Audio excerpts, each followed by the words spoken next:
Hi guys, welcome back to my channel. Friends, ತುಂಬ ದಿನದಿಂದ ನಿಮಗೆ ಡಿಸೈನ್ಗಳನ್ನೇ ತೋರಿಸಿರಲಿಲ್ಲ. ಈಗ ಹಬ್ಬ ಇರೋದ್ರಿಂದ ನೀವೂ ಬಿಸಿ ಇದ್ದೀರಿ, ನಾನು ಬಿಸಿ ಇದ್ದೀನಿ. ಹಾಗಾಗಿ ಸುಮ್ಮನೆ ಸಿಂಪಲಾಗಿ ಡಿಸೈನನ್ನು ತೋರಿಸ್ಬಿಡ್ತೀನಿ. ಹಬ್ಬ ಎಲ್ಲ ಮುಗಿದ ಮೇಲೆ ನಿಮಗೆ ನೀಟಾಗಿ ಬ್ಲೌಸ್ ಕಟ್ಟಿಂಗು ಮಾರ್ಕು ಎಲ್ಲ ಹೇಳ್ಕೊಡ್ತೀನಿ. ಈಗ ಸಿಂಪಲ್ ಡಿಸೈನ್ ಹೇಳ್ಕೊಡ್ತೀನಿ. ಸ್ವಲ್ಪ ಆರ್ಡರ್ಗಳು ಇದೆ, ಸೀರೆ ಕುಚ್ಚೊಂದೆಲ್ಲ. ಹಾಗಾಗಿ ಸಿಂಪಲಾಗಿ ಕ್ಲಾಸ್ನ ಮಿಸ್ ಮಾಡೋದು ಬೇಡ ಅಂತ ಸಿಂಪಲಾಗಿ ಡಿಸೈನ್ ಹಾಕ್ತಾ ಇದ್ದೀನಿ. ಹಾಗೆ ನನಗೆ ಹೋದ ವೀಡಿಯೋಗಳಲ್ಲಿ ಮ್ಯಾಂಗೋ ಡಿಸೈನ್ ಹೇಳ್ಕೊಡಿ ಮೇಡಮ್ ಅಂದಿದ್ರು. ಅದಕ್ಕೋಸ್ಕರ ಸಿಂಪಲಾಗಿ ಹೇಳ್ಕೊಡ್ತೀನಿ, ನೋಡಿಕೊಂಡು ಕಲ್ತ್ಕೊಳ್ಳಿ ಫ್ರೆಂಡ್ಸ್.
ನೆಕ್ಕಿಗೆ ಈ ರೀತಿ ಮಾಡಿಕೊಂಡು ನೋಡಿ, ತುಂಬ ಚೆನ್ನಾಗಿ ಬರುತ್ತೆ ನೀವು ಪ್ರಾಕ್ಟೀಸ್ ಮಾಡುವಾಗ.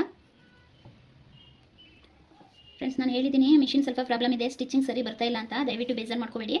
ನಾನು ಟೈಮ್ ಇಲ್ಲದೆ ಇರೋದ್ರಿಂದ ನೋಡೋಣ ಹೇಗೆ ಬರುತ್ತೆ, ತುಂಬ ದಿನ ಆಯಿತು ಅಂತ ಪ್ರಾಕ್ಟೀಸ್ ಮಾಡ್ತಾ ಇದ್ದೀನಿ. ನಿಮಗೆ ನೀಟಾಗಿ ಮಿಷಿನ್ ಸರಿ ಆದಮೇಲೆ ಹೇಳ್ಕೊಡ್ತೀನಿ. ಅವರೂ ಹಬ್ಬ ಆದಮೇಲೆ ಬರ್ತೀವಿ ಅಂದಿದ್ದಾರೆ. ನೋಡಿ, ಈ ರೀತಿ ಶೇಪಲ್ಲಿ ನೀವು ನಾನು ಅವತ್ತು ಹೇಳ್ಕೊಟ್ಟಿದ್ದೆ ಅಲ್ವಾ, ಕಟ್ ಮಾಡ್ಕೊಳ್ಳೋದನ್ನು ಒಂದು ಇನ್ವಿಟೇಷನ್ ಕಾರ್ಡ್ ಅಥವಾ ಪಾಲ್ಸ್ ಕಾರ್ಡಲ್ಲಿ ಈ ರೀತಿ ಶೇಪಿಗೆ ಕಟ್ ಮಾಡಿಕೊಂಡು ನಿಮ್ಗೆ ಯಾವ ಸೈಜಿಗೆ ಬೇಕು ಆ ಸೈಜಿಗೆ ಮಾಡಿಕೊಂಡು ನೀವು ವರ್ಕನ್ನು ಮಾಡಿ ತುಂಬ ಚೆನ್ನಾಗಿ ಬರುತ್ತೆ. ಫಸ್ಟು ಹೀಗೆ ದೊಡ್ಡದಾಗಿ ಮಾಡಿಕೊಂಡು ಶೇಪನ್ನು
ನೋಡಿ ಈ ರೀತಿ ಸ್ಲೀವ್ಗೆ ಹಾಕೋಬಹುದು.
ಈ ರೀತಿ ಫಿಲ್ನಾದರೂ ಮಾಡ್ಕೋಬೋದು. ನಿಮಗೆ ಯಾವ ರೀತಿ ಆಗುತ್ತೆ ಆ ರೀತಿ ಮ್ಯಾಂಗೋ ಶೇಪನ್ನು ಹಾಕೋಬೋದು.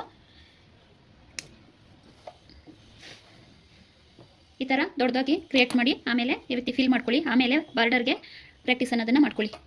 ನೋಡಿದ್ರಿ ಅಲ್ವಾ, ಈ ರೀತಿ ಪ್ರಾಕ್ಟೀಸ್ ಅನ್ನೋದನ್ನ ಮಾಡ್ಕೊಳ್ಳಿ. ಇದರಲ್ಲಿ ಸ್ವಲ್ಪ ನಂದು ಮಿಷಿನ್ನು ರೆಡಿ ಆಗಲಿ, ಫಿನಿಶಿಂಗ್ ಅನ್ನೋದು ತುಂಬ ಚೆನ್ನಾಗಿ ಬರುತ್ತೆ. ಆಗ ತೋರ್ಸೋಕ್ಕೂ ನಿಮಗೆ ಸರಿ ಆಗುತ್ತೆ. ಆದರೂ ನಿಮಗೆ ಈ ರೀತಿ ನಾನು ಸ್ವಲ್ಪ ತೋರಿಸ್ಕೊಡೋದ್ರಿಂದ ನಿಮಗೆ ಒಂದು ಐಡಿಯಾಸ್ ಬರುತ್ತೆ ಅನ್ನೋದ್ರಿಂದ ತೋರಿಸ್ಕೊಡ್ತಾ ಇದ್ದೀನಿ. ಆದಷ್ಟು ಹಬ್ಬ ಆದಮೇಲಾದರೂ ಸರಿ ಮಾಡ್ಕೊಡಿ ಅಂತ ಕೇಳ್ಕೊಂಡಿದ್ದೀನಿ ಅವ್ರನ್ನ, ದಯವಿಟ್ಟು ಬನ್ನಿ ಅಂತ. ಬರ್ತೀವಿ ಮೇಡಮ್, ಹಬ್ಬ ಮುಗಿಸ್ಕೊಂಡು ಬಂದು ರೆಡಿ ಮಾಡ್ಕೊಡ್ತೀವಿ ಅಂತ ಹೇಳಿದ್ದಾರೆ. ಏನಾಗಿದೆ ಗೊತ್ತಿಲ್ಲ, ಅವರು ಯಾವಾಗ ಬರ್ತಾರೆ ಅನ್ನೋದು ಗೊತ್ತಿಲ್ಲ, ನೋಡೋಣ. ಫ್ರೆಂಡ್ಸ್ ನೋಡಿ, ಈ ರೀತಿ ನೀವು ಪ್ರಾಕ್ಟೀಸ್ ಮಾಡಿಕೊಂಡು ಆರಾಮಾಗಿ ಕಲೀರಿ. ನಿಮಗೆ ಒಂದು ಐಡಿಯಾಸ್ ಬರಲಿ ಅನ್ನೋದ್ರಿಂದ ಈ ಥರ ಹಾಕೊಟ್ಟಿದ್ದೀನಿ. ಹಾಗೆಯೇ ಬ್ಲೌಸ್ ಮಾರ್ಕಿಂಗ್ ಹೇಳ್ಕೊಡ್ತೀನಿ ಅಂತ ಅಂದಿದ್ರಿ ಅಂತ ಬೇಜಾರು ಮಾಡ್ಕೊಬೇಡಿ ದಯವಿಟ್ಟು. ಯಾಕೆಂದರೆ ನಾನೀಗ ಹಾಕಿದ್ರೂ ನೀವು ಕಲಿಯಷ್ಟು ನಿಮಗೆ ಅಂದ್ಕೊಂಡಿದ್ದೀನಿ. ಯಾಕೆಂದರೆ ಈಗಲೇ ನೋಡ್ತಾ ಇದ್ದೀನಿ ವ್ಯೂಸ್ ಎಲ್ಲ ಕಮ್ಮಿ ಇದೆ, ಮತ್ತು ಲೈಕ್ ಯಾರು ಮಾಡ್ತಾ ಇಲ್ಲ, ಕಮೆಂಟ್ ಯಾರು ಮಾಡ್ತಾ ಇಲ್ಲ, ಅಷ್ಟು ಬ್ಯುಸಿ ಆಗಿಬಿಟ್ಟಿದ್ದೀರಿ ಎಲ್ಲರೂ. ಆದ್ದರಿಂದ ಹಬ್ಬ ಮುಗಿಲಿ, ನಾನು ಫ್ರೀ ಆಗ್ತೀನಿ, ನೀವು ಫ್ರೀ ಆಗ್ತೀರಿ, ಮತ್ತು ನೋಡಿಕೊಂಡು ಕಲಿಯೋಕ್ಕೂ ನಿಮಗೂ ಈಸಿ ಆಗುತ್ತೆ. ಹಬ್ಬ ಮುಗಿದ ಮೇಲೆ ನಿಮಗೆ ನೀಟಾಗಿ ಪ್ರತಿಯೊಂದೂ ನೀಟಾಗಿ ಹೇಳ್ಕೊಡ್ತೀನಿ. ಮತ್ತು ವರ್ಕ್ ಬ್ಲೌಸಿಗೆ ಯಾವ ರೀತಿ ಕಟ್ ಮಾಡ್ಕೊಳ್ಳೋದು ಎಲ್ಲನೂ ಹೇಳ್ಕೊಡ್ತೀನಿ. ಓಕೆ, ಇವತ್ತು ಕ್ಲಾಸನ್ನು ಮಿಸ್ ಮಾಡ್ಕೊಳ್ಬೇಡಿ. ನೀಟಾಗಿ ಟೈಮ್ ಸಿಕ್ಕಿದಾಗ ಪ್ರಾಕ್ಟೀಸ್ ಮಾಡಿ. ನಿಮಗೆ ಏನೇ ಕೆಲಸ ಇದ್ರೂ ಒಂದು ಅರ್ಧ ಗಂಟೆನಾದ್ರೂ ಮಿಷಿನ್ ಕಡೆ ಗಮನ ಕೊಡಿ. ಯಾವುದಾದ್ರೂ ಸರಿ ನಿಮಗೆ ಏನು ಕ್ರಿಯೇಟ್ ಮಾಡ್ಕೊಳ್ಳೋಕ್ಕಾಗುತ್ತೆ ಅದನ್ನು ಪ್ರಾಕ್ಟೀಸ್ ಮಾಡ್ತಾ ಇದ್ದರೆ ನಿಮಗೆ ಆದಷ್ಟು ಬೇಗ ಬರುತ್ತೆ. ಓಕೆ ಫ್ರೆಂಡ್ಸ್, ಬಾಯ್.